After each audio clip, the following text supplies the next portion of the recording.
LKG തൊട്ട് പഠിച്ചത് നമ്മുടെ ഇവിടുത്തെ പള്ളി സ്കൂളിലാണ്, നമ്മുടെ ഹോളി ഫാമിലി സ്കൂളിലാണ്. അപ്പോൾ നമുക്ക് ഇവിടെ എല്ലാവർക്കും അറിയായിരിക്കും, നമ്മുടെ എൻ്റെ കുറേ സുഹൃത്തുക്കളൊക്കെ ഇവിടെയുണ്ട്. നമ്മളുടെ ഈ ഭജന നടക്കുമ്പോൾ തന്നെ ഇത്രയും തിരക്ക് വരുന്ന അറിഞ്ഞിട്ട് നമുക്ക് വേണ്ടി പാർക്കിംഗ് സൗകര്യങ്ങൾ എല്ലാവർക്കും തരുന്നത് അവിടുത്തെ പള്ളി ഗ്രൗണ്ടിലാണ്. ദേശവിളക്ക് എന്നുള്ള നമുക്ക് അടുത്ത ദിവസം ഉണ്ട്, നമുക്ക് ദേശവിളക്ക്.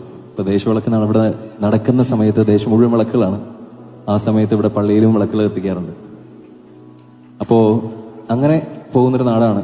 അപ്പം ഇപ്പോൾ ഈ ഒരു കാലഘട്ടത്തിൽ മതസൗഹാർദ്ദം എന്നൊക്കെ പറയുമ്പോൾ എന്തൊക്കെ പ്രശ്നം പോലെയൊക്കെ പല സ്ഥലങ്ങളിൽ ഞാൻ കമന്റുകളൊക്കെ ഉണ്ട്. പക്ഷേ അങ്ങനെയൊന്നും ഞങ്ങൾക്ക് അറിയത്തില്ലാത്ത കാലഘട്ടത്തിൽ ജീവിച്ച മനുഷ്യന്മാരാണ് ഞങ്ങൾ. അപ്പോൾ ഇന്ന് ഭജന കേൾക്കാൻ വേണ്ടിയിട്ട് എനിക്കറിയാം, ഇന്ന് തിരുവനന്തപുരത്ത് നിന്ന് ക്രിസ്ത്യൻസ് ആയിട്ടുള്ള എന്നെ പഠിപ്പിച്ച ടീച്ചറിൻ്റെയൊക്കെ സിസ്റ്റേഴ്സൊക്കെ ഇവിടെ വന്നിട്ടുണ്ട്. അവരെ കൂടെ ഉണ്ടാവും, ഒത്തിരി ധാരാളം ആൾക്കാർ വന്നിട്ടുണ്ട് ഇവിടെ. അപ്പോൾ ഒരു കാര്യങ്ങളിലെ വ്യത്യാസമൊന്നും കാണാത്ത ഒരു നാടാണ്. അപ്പം നമുക്ക് വേണ്ടി ഇത്രയും സൗകര്യങ്ങളെല്ലാം ചെയ്തു തന്ന അവർക്ക് വേണ്ടി ഒരു പാട്ട് നമുക്ക് പാടാമല്ലോ അല്ലേ?